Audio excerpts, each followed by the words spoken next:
بسم اللہ الرحمن الرحیم۔ قابل احترام ناظرین و سامعین اور طالب علم دوستو، السلام علیکم۔ آج کے اس لیکچر میں میں آپ کے سامنے جس موضوع پر گفتگو کرنا چاہتا ہوں اس کا عنوان ہے ریفریجریشن۔ جی ہاں، صرف ریفریجریشن۔ میں سمجھتا ہوں کہ یہ ٹاپک کافی تفصیل طلب ہے اور اس پر کافی تفصیل کے ساتھ بات کرنے کی ضرورت ہے۔ اس لیے اس ٹاپک کی طوالت کے پیش نظر میں نے اس لیکچر یا پریزنٹیشن کو 3 حصوں میں تقسیم کیا ہے۔ اس وقت میں آپ کے سامنے اس کے پہلے حصے یعنی ریفریجریشن پارٹ 1 کے متعلق بات کروں گا۔ اس لیسن یا پریزنٹیشن میں میں آپ کو ریفریجریشن کی مشہور و معروف اور مروجہ ڈیفینیشنز یا تعریفوں کے متعلق بتاؤں گا، جس سے آپ کو ریفریجریشن کے متعلق کافی تعارف حاصل ہو جائے گا۔ دوسرے نمبر پر ریفریجریشن کی مختصر تاریخ یعنی ہسٹری بھی آپ کے سامنے پیش کی جائے گی۔ لیکن آگے بڑھنے سے پہلے میری آپ تمام احباب سے گزارش ہے کہ میرے یوٹیوب چینل کو لائک کریں، سبسکرائب کریں، شیئر کریں اور بیل آئیکن کے بٹن کو ضرور پریس کریں تاکہ میری ہر نئی آنے والی پریزنٹیشن آپ کو بروقت مل سکے۔ شکریہ۔ عزیز دوستو، ریفریجریشن کی درج ذیل تعریفیں یا ڈیفینیشنز کی جا سکتی ہیں۔ نمبر 1، کسی چیز یا جگہ میں سے حرارت کو خارج کرنا ریفریجریشن کہلاتا ہے۔ حرارت کو خارج کرنے کا نام ریفریجریشن ہے۔ نمبر 2، کسی خاص جگہ پر مصنوعی طریقہ کار اختیار کر کے مصنوعی ٹھنڈک پیدا کرنے کا عمل ریفریجریشن کہلاتا ہے۔ ایک ٹھنڈک وہ ہوتی ہے جو موسموں کی تبدیلی کی وجہ سے قدرتی طور پر پیدا ہو جاتی ہے۔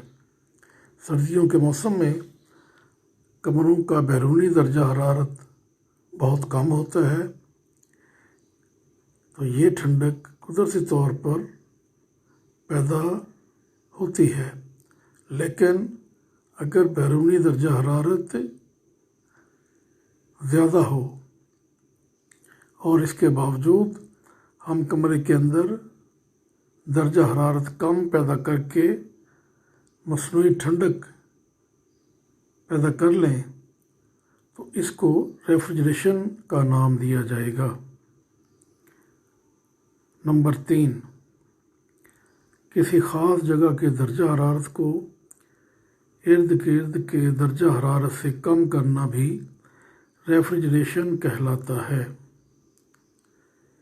ان 3 ڈیفینیشنز میں سے کوئی بھی ڈیفینیشن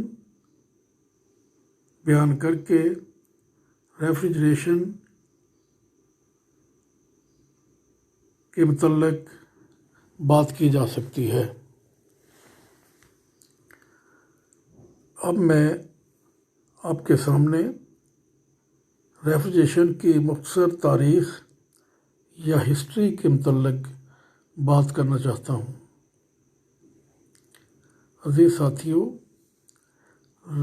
میرے نزدیک ریفریجریشن کی تاریخ اتنی ہی پرانی ہے جتنا کہ انسان،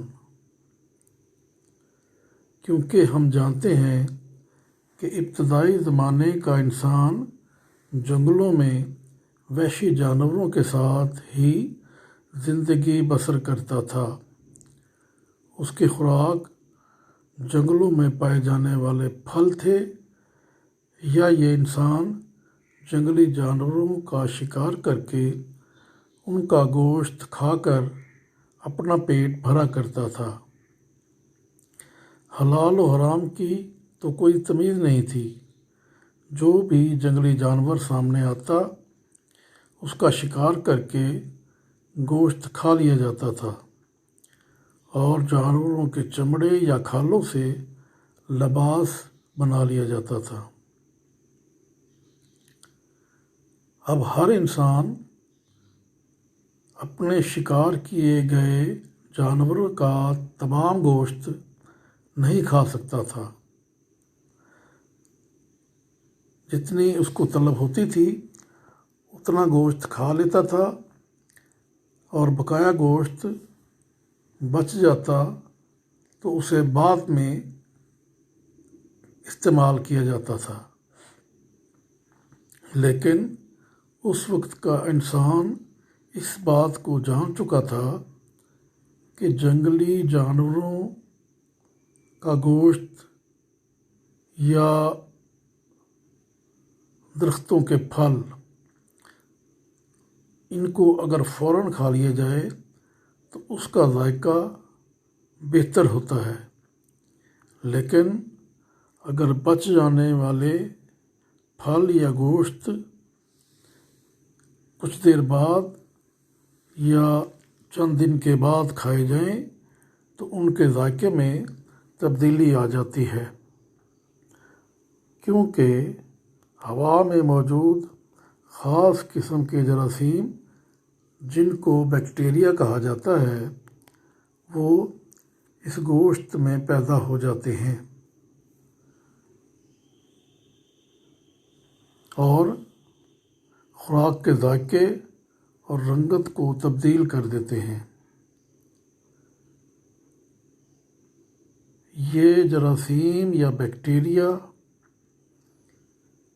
کی پیدائش کا انحصار ماحول کے درجہ حرارت یا گرمی اور سردی پر ہوتا ہے۔ اگر ماحول کا درجہ حرارت زیادہ ہو تو بیکٹیریا بہت زیادہ مقدار میں پیدا ہوتے ہیں، لیکن اگر درجہ حرارت کم ہو تو بیکٹیریا کی پیدائش کم ہو جاتی ہے، یا بعض اوقات یہ بیکٹیریا ٹھنڈک کی وجہ سے مر جاتے ہیں۔ لہذا پرانے زمانے کا انسان اپنی بچ جانے والی خوراک کو پہاڑوں پر پڑنے والی قدرتی برف میں دبا دیا کرتا تھا، اور بعد میں ضرورت کے وقت دوبارہ استعمال کر لیتا تھا۔ وہ میدانی علاقے جو پہاڑی علاقوں کے قریب ترین تھے، وہاں کے رہنے والے لوگ پہاڑوں سے برف اکٹھی کر کے میدانی علاقوں میں لے آتے تھے، اور زمین میں گڑھے کھود کر قدرتی برف ان گڑھوں میں بھر دی جاتی تھی، اور پھر اپنی بچ جانے والی خوراک کو اس برف میں محفوظ کر لیا جاتا تھا۔ لیکن یہ برف پگھل کر پانی بن جاتی تھی تو گڑھوں کی مٹی اس میں شامل ہو جاتی تھی، جس کی وجہ سے خوراک خراب ہو جاتی تھی۔ اس لیے اس کے بعد انسان نے زمین میں گڑھے کھودنے کی بجائے لکڑی کے باکس بنانا شروع کر دیے۔ ان باکسوں میں پہاڑوں سے لائی جانے والی برف بھر دی جاتی تھی اور پھر اس برف میں اپنی خوراک کو محفوظ بنا لیا جاتا تھا۔ یہ طریقہ کار کافی عرصہ تک استعمال میں آتا رہا۔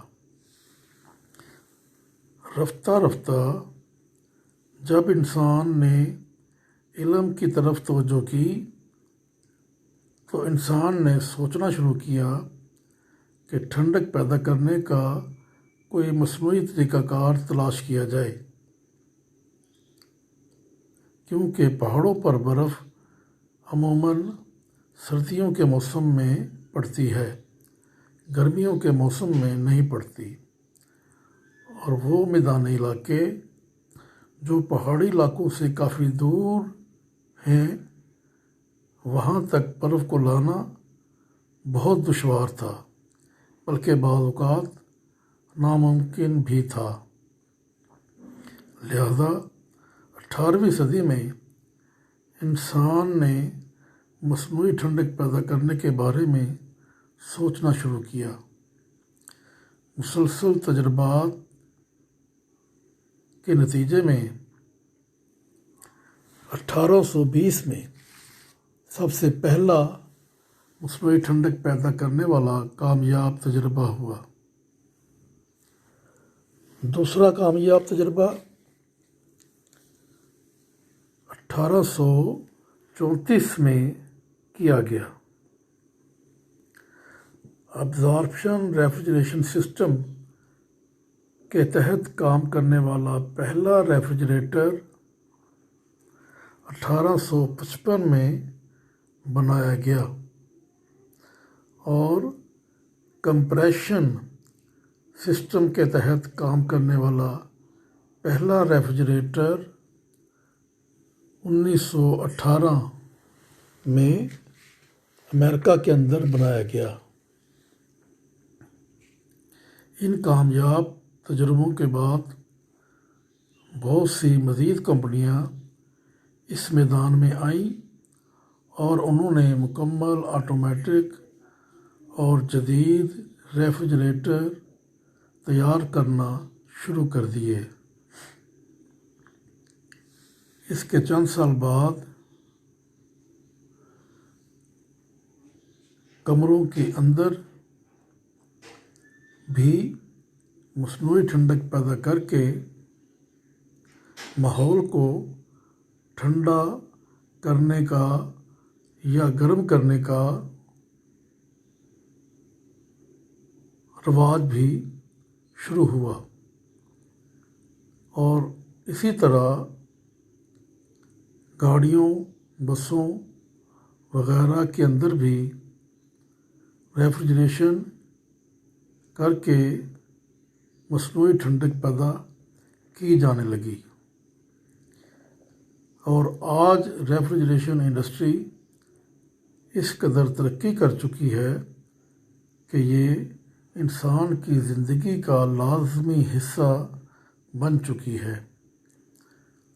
شاید ہی کوئی گھر یا مارکیٹ یا انڈسٹری ایسی ہو جس میں ریفریجریشن کو استعمال نہ کیا جا رہا ہو۔ ساتھیو، میں امید کرتا ہوں کہ آپ کو آج کا یہ لیسن پسند آیا ہوگا۔ ریفریجریشن کے ہنر کو تھیوریٹیکلی اور پریکٹیکلی طور پر انتہائی آسان پیرائی میں سمجھنے کے لیے اور مفید رہنمائی کے لیے میری درج ذیل کتابیں آپ کے لیے بے انتہا مفید ثابت ہوں گی۔ Number 1، refrigeration and air conditioning technology, حصہ اول۔ Number 2، refrigeration and air conditioning technology, حصہ دوم۔ Refrigeration and air conditioning technology, حصہ سوم۔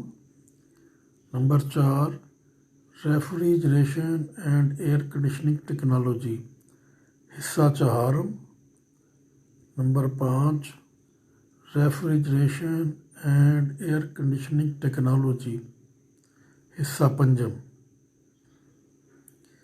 ان کتابوں کے ملنے کا پتہ ساجد بک ڈپو کیٹل پارک اردو بازار لاہور ساجد بک ڈپو کیٹل پارک اردو بازار لاہور فون 042372335500۔